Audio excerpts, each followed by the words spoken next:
剪，我要把它给剪开，然后再把它打开。哎，这里面怎么还有果酱啊？我也把它剪开，我也把它打开。哇，这里面好多果酱啊！果酱里面还有果肉呢。我要把它果酱全都给它吃了。好甜呐！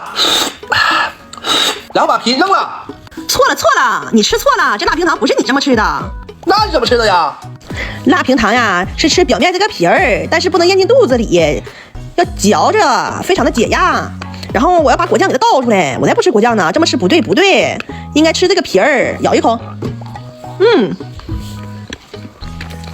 这个辣非常的软，不掉渣不粘牙，嚼起来特别的解压。嚼完的辣呀，它都是整的，一点都不掉渣。嚼完了要扔了哟。你吃错了，得吃果酱。你吃错了，得吃这个辣皮儿。吃果酱，嚼皮儿，果酱皮儿。